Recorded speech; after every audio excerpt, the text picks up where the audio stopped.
Everyone, welcome back to Ankita Shashigowda YouTube channel. ಇನ್ನು ನನ್ನ ಚಾನಲ್ನ ಯಾರ್ಯಾರು ಸಬ್ಸ್ಕ್ರೈಬ್ ಮಾಡ್ಕೊಂಡಿಲ್ವೋ ದಯವಿಟ್ಟು ಸಬ್ಸ್ಕ್ರೈಬ್ ಮಾಡ್ಕೊಳ್ಳಿ. ಹಾಗೆ ಬೆಲ್ಲೈಕನ್ನ ಕ್ಲಿಕ್ ಮಾಡಿ, ಲೈಕ್ ಮಾಡಿ, ಶೇರ್ ಮಾಡಿ, ಕಮೆಂಟ್ ಮಾಡಿ. ಸೊ ಹಾಗೆ ಇವತ್ತು ಶಿವರಾತ್ರಿ ಹಬ್ಬ. ಎಲ್ರಿಗೂ ಶಿವರಾತ್ರಿ ಹಬ್ಬದ ಆರ್ಥಿಕ ಶುಭಾಶಯಗಳು.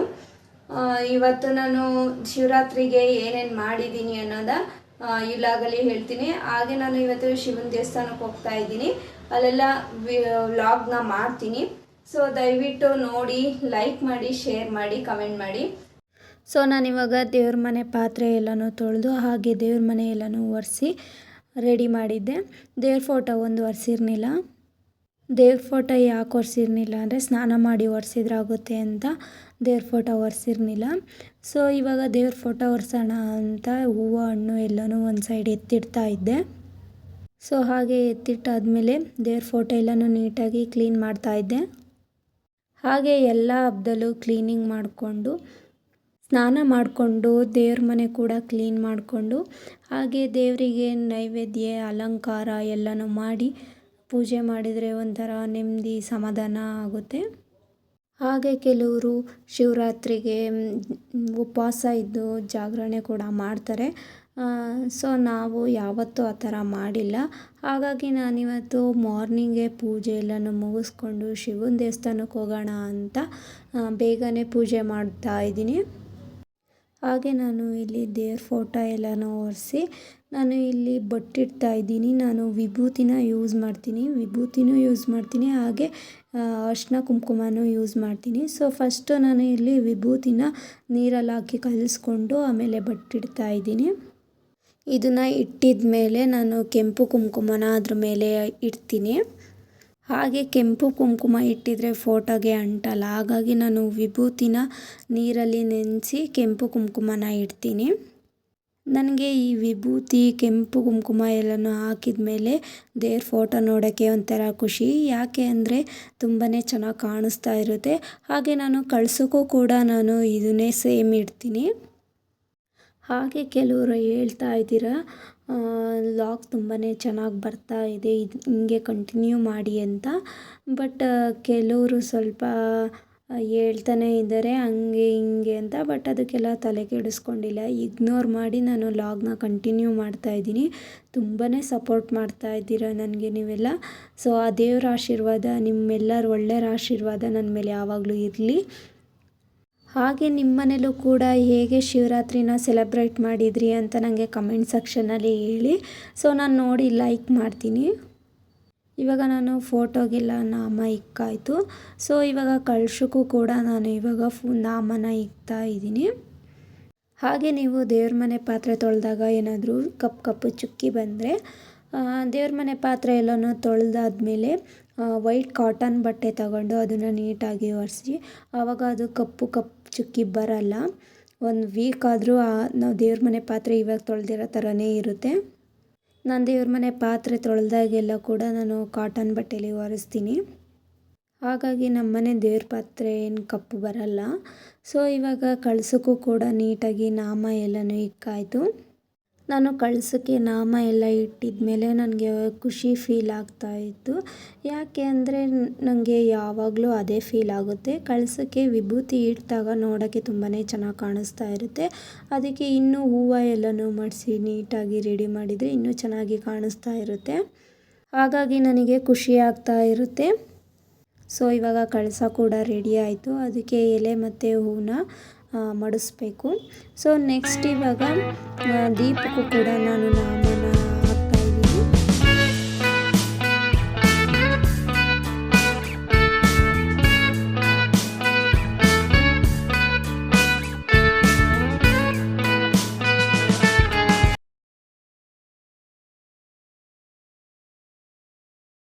ಇವಾಗ ಫುಲ್ಲು ನಾಮ ಎಲ್ಲನೂ ಇಕ್ಕಿ ಕಂಪ್ಲೀಟ್ ಆಯಿತು.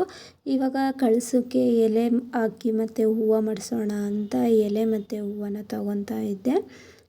ನಾನಿಲ್ಲಿ ಸೇವಂತಿಗೆ ಹೂವನ್ನ ತರಿಸಿದ್ದೀನಿ. ಯಾಕೆ ಸೇವಂತಿಗೆ ತರಿಸಿದ್ದೀನಿ ಅಂದರೆ ನಾನು ಯಾವುದೇ ಹಬ್ಬ ಆಗಲಿ ನಾನು ಮಾಡೋ ವಾರ ದಿನವೇ ಆಗಲಿ ನಾನು ಸೇವಂತಿಗೆ ಹೂವನ್ನೇ ತರೋದು. ಯಾಕೆ ಅಂತ ಅಂದರೆ ದೇವ್ರ ಫೋಟೋಗೆ ಸೇವಂತಿಗೆ ಹೂವು ಮಡಿಸಿದ್ರೇ ಒಂಥರ ನೋಡೋಕ್ಕೆ ಚೆನ್ನಾಗಿ ಕಾಣಿಸುತ್ತೆ. ಗುಲಾಬಿ ಹೂವು ನನಗೆ ಅಷ್ಟು ಇಷ್ಟ ಆಗಲ್ಲ. ಸೊ ಹಾಗಾಗಿ ನಾನು ಸೇವಂತಿಗೆ ಹೂವನ್ನೇ ತರಿಸೋದು. ಹಾಗೆ ನಾನು ಶಶಿಗೂ ಕೂಡ ಹೇಳಿದ್ದೆ 5 ಎಲೆ ಇಸ್ಕೊಬಾ ಅಂತ. ಬಟ್ ಅವರು 3 ಎಲೆ ತೊಗೊಬಂದಿದ್ದಾರೆ ಮರೆತು. ಕಳಸಕ್ಕೆ ಯಾವತ್ತೂ 5 ಎಲೆನ ಪೂಜಬೇಕು. ಸೊ ನಾನು ಇರಲಿಲ್ಲ ಅಂತ ಸದ್ಯಕ್ಕೆ ಇವತ್ತು 3 ಎಲೆನ ಮಾತ್ರ ಪೂಜ್ತಾ ಇದ್ದೀನಿ. 3 ಎಲೆನ ಪೂಜಿ ಇವಾಗ ಒಂದೇ ಒಂದು ಸೇವಂತಿಗೆ ಹೂವನ್ನ ಆ ಕಳಶದೊಳಗೆ ಹಾಕ್ತಾ ಇದ್ದೀನಿ. ಹಾಕಿದ ಮೇಲೆ ಎಲ್ಲ ದೇವ್ರ ಫೋಟೋಗೆ ಹೂವು ಮಾಡಿಸೋಣ ಅಂತ ಎಲ್ಲ ಹೂವು ಬಿಡಿ ಬಿಡಿ ಮಾಡ್ಕೊತಾ ಇದ್ದೆ. ಸೊ ಇದೊಂದು ಫೋಟೋಗೆ ಮಾತ್ರ 3 ಹೂವು ಮಾಡಿಸಿ ಮತ್ತು ಆ ಕಡೆ ಈ ಕಡೆ ಸ್ಟಿಕ್ ಇರೋದಕ್ಕೆ ಹಾಕ್ತಾ ಇದ್ದೀನಿ. ಹಾಗೆ ನಮ್ಮ ಮನೇಲಿ ಇರೋದು ಇದೊಂದೇ ಫೋಟೋ. ಹಾಗೆ ದೇವ್ರ ಮನೆ ಒಳಗಡೆ ಒಂದು ಸ್ಟ್ಯಾಚ್ಯೂ ಕೊಟ್ಟಿದ್ದಾರೆ. ಸೊ ಅದೊಂದು ಫೋಟೋ ಇದೆ. ಇದೊಂದು ಒಟ್ಟಿನಲ್ಲಿ 2 ಫೋಟೋನು ಗಣಪತಿ, ಸರಸ್ವತಿ, ಲಕ್ಷ್ಮಿ ಇರೋ ಫೋಟೋನೇ. ಸೊ ಹಾಗಾಗಿ ನಾನು ಸಿಂಪಲ್ಲಾಗಿ ಪೂಜೆ ಮಾಡ್ತಾ ಇದ್ದೀನಿ ಇಲ್ಲಿ.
ನಾನು ದೇವ್ರ ಮನೆ ರೆಡಿ ಮಾಡೋ ಅಷ್ಟರಲ್ಲಿ ಶಶಿ ಕೂಡ ಸ್ನಾನ ಮಾಡ್ಕೊಂಡು ಬಂದರು. ಸೊ ಅವ್ರಿಗೆ ನಾನು ಕಡಲೆಕಾಯಿಗೆ ಮತ್ತು ಬೀರಿಗೆಲ್ಲ ಹೂವು ಮಾಡ್ಸೋಕ್ಕೆ ಅಂತ ನಾನು ಹೂವನ್ನು ಅವರಿಗೆ ಕಟ್ ಮಾಡಿಕೊಡ್ತಾ ಇದ್ದೆ. ಸೊ ಅವರು ಕೂಡ ಕಡಲೆಕಾಯಿ ಎಲ್ಲನೂ ನೀಟಾಗಿ ಒರೆಸಿ ನಾಮ ಎಲ್ಲನೂ ಇಕ್ಕಿದ್ರು. ನನಗೆ ಕಡಲೆಕಾಯಿ ಎಡ್ಕಲ್ಲ. ಸೊ ಹಾಗಾಗಿ ಅವರೇ ಅದನ್ನು ಒರೆಸಿ ಹೂವು ಎಲ್ಲನೂ ಇಡೋಕ್ಕೆ ಅಂತ ತಗೊತಾ ಇದ್ದರು. ಸೊ ಫೈನಲಿ ದೇವ್ರ ಮನೆ ಫೋಟೋ ಎಲ್ಲನೂ ರೆಡಿ ಮಾಡಿದೆ. ಇವಾಗ ನೆಕ್ಸ್ಟಲ್ಲಿ ಹೂವು ಎಲ್ಲ ಉದ್ರಿತು. ಸೊ ಅದನ್ನು ಒಂಚೂರು ಕ್ಲೀನ್ ಮಾಡೋಣ ಅಂತ ಹಾಗೆ ಕೈಯಲ್ಲಿ ಕ್ಲೀನ್ ಮಾಡ್ಕೊತಾ ಇದ್ದೆ. ನನಗೆ ಪೂಜೆ ಮಾಡುವಾಗ ಹೂವಿಂದು ಎಲೆ ಎಲ್ಲ ಬಿದ್ದಿರಬಾರ್ದು, ನನಗೆ ಇಷ್ಟ ಆಗಲ್ಲ. ಸೊ ಅದಕ್ಕೆ ನಾನು ಇಲ್ಲಿ ನೀಟಾಗಿ ಕ್ಲೀನ್ ಮಾಡ್ಕೊತಾ ಇದ್ದೆ. ಸೊ ನಾನು ಇವಾಗ ಕ್ಲೀನ್ ಎಲ್ಲ ಮುಗೀತು.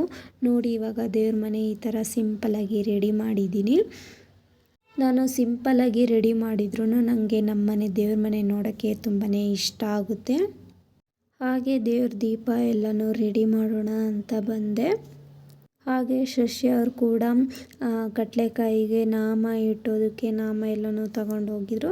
ಸೊ ಹಾಗಾಗಿ ನಾಮ ಎಲ್ಲನೂ ಇಟ್ಟಿದ ಮೇಲೆ ತೊಗೊಂಬನ್ನಿ ಅಂತ ಹೇಳ್ತಾ ಇದ್ದೆ ಅವರಿಗೆ. ಅವರು ಸರಿ ಆಯಿತು ಅಂತ ನಾಮನ ತಂದು ಕೊಡ್ತಾಯಿದ್ರು. ಹಾಗೆ ಕಳಸದೆಲೆ ಸ್ವಲ್ಪ ಸೊಟ್ಟಾಗಿತ್ತು. ಸೊ ಅದನ್ನು ಸರಿ ಮಾಡಿದೆ.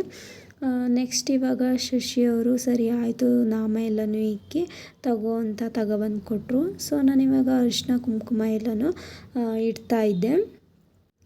ಅರಿಶಿನ ಕುಂಕುಮ ಎಲ್ಲನೂ ಇಟ್ಟು ನೆಕ್ಸ್ಟ್ ಇವಾಗ ನಾನು ದೀಪಗೆ ಬತ್ತಿನ ಹಾಕೋಣ ಅಂತ ಬತ್ತಿನ ಹಾಕ್ತಾಯಿದ್ದೆ.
ಸೊ ಫೈನಲಿ ಬತ್ತಿ ಎಲ್ಲನೂ ಹಾಕಾಯಿತು. ನೆಕ್ಸ್ಟ್ ಇವಾಗ ದೀಪಕ್ಕೆ ಎಣ್ಣೆನ ಹಾಕ್ತಾ ಇದ್ದೀನಿ. ದೀಪ ಜಾಸ್ತಿ ಹೊತ್ತು ಉರಿಬೇಕು ಅಂತ ಅಂದರೆ ಬತ್ತಿನ ಸಣ್ಣ ಮಾಡಿ ಹಾಗೆ ಗುಡ್ಡ ಮಾಡಿ ಹಚ್ಚಿ, ಆವಾಗ ದೀಪ ನಿಧಾನಕ್ಕೆ ಜಾಸ್ತಿ ಟೈಮ್ ಉರಿಯುತ್ತೆ. ಸೊ ಇವಾಗ ದೀಪ ಕೂಡ ನೀಟಾಗಿ ರೆಡಿ ಮಾಡಾಯಿತು.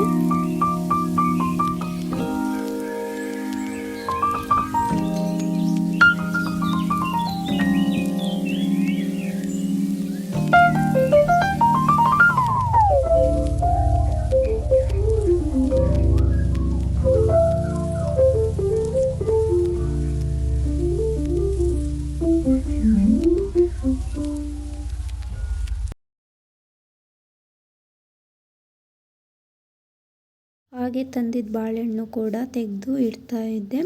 ಶಶಿಯವ್ರು ಮಾತಾಡಿಸ್ತಾ ಇದ್ರು, ಬಾಳೆಹಣ್ಣು ಚಿಪ್ ಮುರಿದಿಡು ಅಂತ. ಸರಿ ಆಯಿತು ಅಂತ ಅದರ ಚಿಪ್ಪನ್ನ ಮುರಿದು ಇಡ್ತಾ ಇದ್ದೆ. ಹಾಗೆ ಚಿಪ್ಪು ಎಲ್ಲ ಮುರಿದಾಯಿತು. ಸೊ ಇವಾಗ ದೇವ್ರ ಫೋಟೋ ಮುಂದೆ ಇಟ್ಟೆ.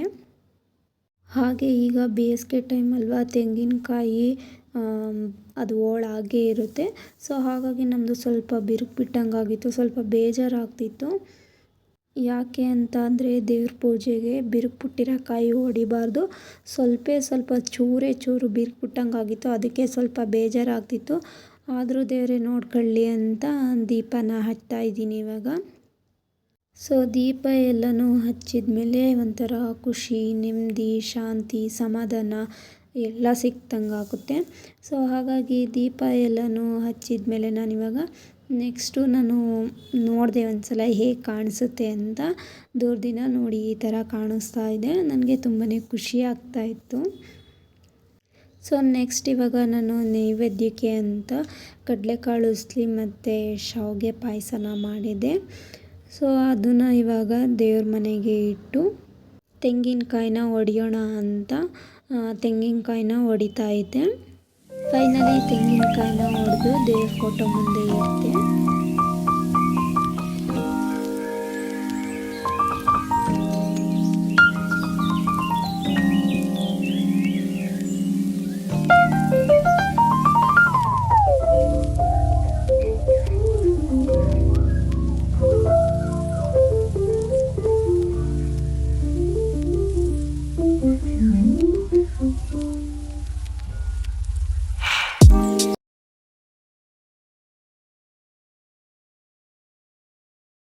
ಸೊ ಫೈನಲಿ ದೇವ್ರ ಮನೆಯೆಲ್ಲನೂ ರೆಡಿ ಮಾಡಿ ದೇವರಿಗೆ ಪೂಜೆ ಮಾಡಿ, ಹಾಗೆ ಶಿವನ ದೇವಸ್ಥಾನಕ್ಕೆ ಹೋಗೋಣ ಅಂತ ದೇವರಿಗೆ ಪೂಜೆ ಮಾಡ್ಸೋಕ್ಕೋಸ್ಕರ ಹಣ್ಣು ಕಾಯಿ ಎಲ್ಲನೂ ತಗೊತಾ ಇದ್ದೆ. ಹಾಗೆ ಹಣ್ಣು ಕಾಯಿ ಎಲ್ಲನೂ ಕಟ್ಟಿಸ್ಕೊಂಡು ನಾನು ಶಶಿ ಇಬ್ಬರು ಹೊರಟ್ವಿ. ಹಾಗೆ ನಮಗೆ ಬೈಕ್ನ ಪಾರ್ಕ್ ಮಾಡೋಕ್ಕೆ ಜಾಗನೇ ಇರಲಿಲ್ಲ. ಸೊ ನಾವು ಹಾಗೆ ಅಲ್ಲೇ ದೂರದಲ್ಲೇ ನಿಲ್ಲಿಸಿ ಇಬ್ಬರು ನಡ್ಕೊಂಡು ಹೋಗ್ತಾ ಇದ್ವಿ ದೇವಸ್ಥಾನಕ್ಕೆ. ಕೊನೆಗೂ ಮಂಜುನಾಥ ಸ್ವಾಮಿ ಟೆಂಪಲ್ಗೆ ಬಂದ್ವಿ. ಸೊ ಅಲ್ಲಿ ಇದ್ದಿದ್ದ ಜನ ನೋಡಿ ಅಂತೂ ಫುಲ್ಲು ಭಯನೇ ಆಗೋಯ್ತು. ಯಾಕೆ ಅಂತಂದರೆ ಇವತ್ತು ಫುಲ್ಲು ರಶ್ಶು, ನೈಟ್ ಇನ್ನೂ ಜಾಸ್ತಿ ರಶ್ ಇರುತ್ತೆ. ಬಟ್ ಇವತ್ತು ಎಲ್ಲ ಆಫೀಸ್ಗೆ ಹೋಗಿದ್ದಾರಲ್ಲ, ಸೊ ಹಾಗಾಗಿ ಸ್ವಲ್ಪ ಕಮ್ಮಿ ಇತ್ತು. 2 ಗಂಟೆಗೆ ಹೋದರು, 4 ಗಂಟೆಗೆ ದರ್ಶನ ಆಯಿತು ನಮಗೆ ಇವತ್ತು. ಸೊ ಫುಲ್ಲು ರಶ್ ಆಗಿತ್ತು. ಕ್ಯೂ ನಿಲ್ಲೋಣ ಅಂತ ನಾನು ಶಶಿ ಇಬ್ಬರು ಹೋಗ್ತಾ ಇದ್ವಿ. ಹಾಗೆ ಬಿಸಿಲು ಬೇರೆ ಕೂಡ ತುಂಬಾ ಜಾಸ್ತಿ ಇತ್ತು. ಇರಲಿ ಒಂದಿನ ನಿಲ್ತೀವಿ ಅಂತ ಇಬ್ಬರು ಹೋಗ್ತಾ ಇದ್ವಿ. ಅಲ್ಲಿ ಜನಗಳು ಹೋಗ್ತಾಯಿದ್ರು, ಕೆಲವರು ನಿಂತ್ಕೊಂಡ್ರು. ಬಟ್ ವಯಸ್ಸಾಗಿರೋರು ಹಂಗೆ ಟೇಬಲ್ಸ್ ಅಂದು ಸಿತಾ ಹೋಗ್ತಾ ಇದ್ದರು. ನಾವು ಮಾತ್ರ ಕ್ಯೂನಲ್ಲಿ ನಿಂತ್ಕೊಂಡು ಹೋಗ್ತಾ ಇದ್ವಿ. ಹಾಗೆ ಒಳಗಡೆ ಎಂಟ್ರಿ ಆದವು. ದೇವಸ್ಥಾನ ಡೆಕೋರೇಷನ್ ಮಾತ್ರ ತುಂಬಾ ಚೆನ್ನಾಗಿತ್ತು. ನನಗೆ ನೋಡಿ ತುಂಬಾ ಖುಷಿಯಾಯಿತು. ಯಾಕೆ ಅಂತ ಅಂದರೆ ಅದರಲ್ಲಿ ಫ್ಲವರ್ಸ್, ಫ್ರೂಟ್ಸ್ ಎಲ್ಲದರಲ್ಲೂ ಕೂಡ ಡೆಕೋರೇಷನ್ ತುಂಬಾ ಚೆನ್ನಾಗಿ ಮಾಡಿದರು. 3 ಅವರ್ಸ್ ನಿಂತರೂ ನನಗೆ ಆ ದೇವ್ರ ದರ್ಶನ ಆಗಿದ ತಕ್ಷಣ ನನಗೆ ಯಾವ ಥರ ಇದು ಆಗಲಿಲ್ಲ. ಸೊ ತುಂಬಾ ಖುಷಿ ಆಯಿತು. ಸುಸ್ತು ಏನೂ ಆಗಲಿಲ್ಲ ನನಗೆ. ಹೆಂಗೋ ಚೆನ್ನಾಗಿ ದೇವ್ರ ದರ್ಶನ ಆಯ್ತಲ್ಲ ಅಂತ ಖುಷಿ ಆಯಿತು. ನೀವು ನೋಡಿ ಡೆಕೋರೇಷನ್ ಎಲ್ಲ ಹೇಗಿತ್ತು ಅಂತ ನನ್ನ ಕಮೆಂಟ್ ಸೆಕ್ಷನಲ್ಲಿ ಹೇಳಿ. ಹಾಗೆ ನಾನು ನಮ್ಮ ಮನೆ ಹತ್ತಿರ ಇರೋ ಮಂಜುನಾಥ ಟೆಂಪಲ್ಗೆ ಹೋಗಿದ್ದೆ. ಸೊ ನೀವು ಯಾವ್ಯಾವ ಟೆಂಪಲ್ಗೆ ಹೋಗಿದ್ರಿ ಅಂತ ನನಗೆ ಹೇಳಿ. ಸೊ ನಮಗೆ ಅಲ್ಲಿ ಎಂಟ್ರಿ ಆದ ತಕ್ಷಣ ನಮಗೆ ಒಂದು ಗಣಪತಿ ವಿಗ್ರಹ ಕಾಣುತ್ತೆ. ನೆಕ್ಸ್ಟು ಒಂದು ರೌಂಡ್ ಬಂದಮೇಲೆ ನಮಗೆ ಅಲ್ಲಿ ನೆಕ್ಸ್ಟು ನವಗ್ರಹಗಳನ್ನ ಇಟ್ಟಿದ್ದಾರೆ. ಇದು ಅಮ್ಮನವರು ನೋಡಿ, ಅಮ್ಮನವ್ರ ದರ್ಶನ ಮಾಡಿಕೊಂಡು ನೆಕ್ಸ್ಟು ಮಂಜುನಾಥ ಸ್ವಾಮಿ ದರ್ಶನ ಸಿಗುತ್ತೆ. ಹಾಗೆ ವೆರೈಟೀಸ್ ಫ್ಲವರ್ಸಲ್ಲಿ ಡೆಕೋರೇಷನ್ ಮಾಡಿದರು. ನೋಡೋಕ್ಕೆ ತುಂಬಾ ಬ್ಯೂಟಿಫುಲ್ಲಾಗಿ ಕಾಣಿಸ್ತಾ ಇತ್ತು. ನಮಗೆ ಮಧ್ಯಾಹ್ನ ಹೋಗಿರೋದ್ರಿಂದ ಅಷ್ಟು ಜನ ಇರಲಿಲ್ಲ, ಹಾಗಾಗಿ ನೀಟಾಗಿ ದರ್ಶನ ಆಯಿತು. ಬಟ್ ಸಂಜೆ ಟೈಮ್ ಹೋದರೆ ದರ್ಶನ ಆಗೋದು ಭಾರಿ ಕಷ್ಟ. ಯಾಕೆಂದರೆ ನಾವು ಹೋಗಿದ್ವು, ಆಗ ತುಂಬಾ ರಶ್ ಇತ್ತು. ನೈಟ್ ಹೋಗಿದ್ವಿ, ತುಂಬಾ ರಶ್ ಇತ್ತು. ಒಳಗಡೆ ದರ್ಶನ ಮಾಡೋಕ್ಕೆ ಆಗಲಿಲ್ಲ. ಬಟ್ ಈ ಸಲ ಸ್ವಲ್ಪ ಕಮ್ಮಿ ಇದೆ. ನೋಡಿ, ಇದೇ ಮಂಜುನಾಥ ಸ್ವಾಮಿ ವಿಗ್ರಹ. ನೋಡೋಕ್ಕೆ ಮಾತ್ರ ತುಂಬಾ ಚೆನ್ನಾಗಿ ಕಾಣಿಸ್ತಿತ್ತು. ಇದು ಬಂದು ಮಂಜುನಾಥ ಸ್ವಾಮಿದು ವಿಗ್ರಹ ಇದೆ. ಇದು ಬಂದು ಮುಖವಾಡ ಹಾಕಿದ್ದಾರೆ ಇವತ್ತು. ಹಾಗೆ ಪ್ರಸಾದ ಎಲ್ಲನೂ ತಿಂದ್ಕೊಂಡು ಬಂದ್ವಿ. ಇಬ್ರಿಗೂ ಪ್ರಸಾದ ಸಿಕ್ತು. ಹಾಗೆ ಪ್ರಸಾದ ತಿನ್ಕೊಂಡು ಮುಂದೆ ಬರ್ತಾ ಅಲ್ಲಿ ಜನಪದ ಗೀತೆಗಳನ್ನ ಹಾಡ್ತಾಯಿದ್ರು, ಚೆನ್ನಾಗಿ ಹೇಳ್ತಾಯಿದ್ರು. ಅದೊಂದು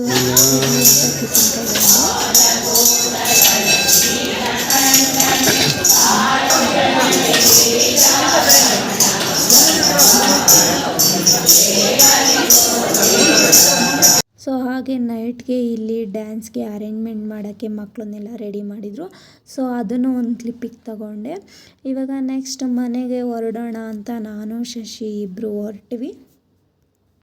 ಹಾಗೆ ಇಬ್ಬರಿಗೂ ಚೆನ್ನಾಗಿ ದರ್ಶನ ಆಯಿತು ಅಂದ್ಕೊಂಡು ಇವಾಗ ಫೈನಲಿ ಮನೆಗೆ ರೀಚ್ ಆದ್ವಿ.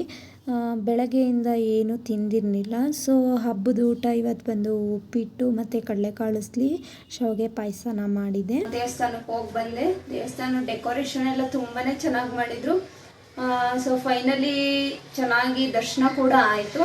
ಹಾಗೆ ಪ್ರಸಾದ ಕೂಡ ಸಿಕ್ತು. ಪ್ರಸಾದ ತಿನ್ಕೊಂಡು ಮನೆಗೆ ಬಂದ್ವಿ ಇವಾಗ. ನಾನು ವಿಡಿಯೋ ಎಲ್ಲನೂ ಫುಲ್ ಅಪ್ಲೋಡ್ ಮಾಡಿದ್ದೀನಿ. ಫುಲ್ ಎಲ್ಲೂ ಸ್ಕಿಪ್ ಮಾಡಿದೆ ನೋಡಿ. ಹಾಗೆ ಈ ವ್ಲಾಗ್ ಏನಾದ್ರು ನಿಮಗೆ ಇಷ್ಟ ಆಗಿದ್ರೆ ದಯವಿಟ್ಟು ಲೈಕ್ ಮಾಡಿ, ಶೇರ್ ಮಾಡಿ, ಕಮೆಂಟ್ ಮಾಡಿ. Thank you for watching.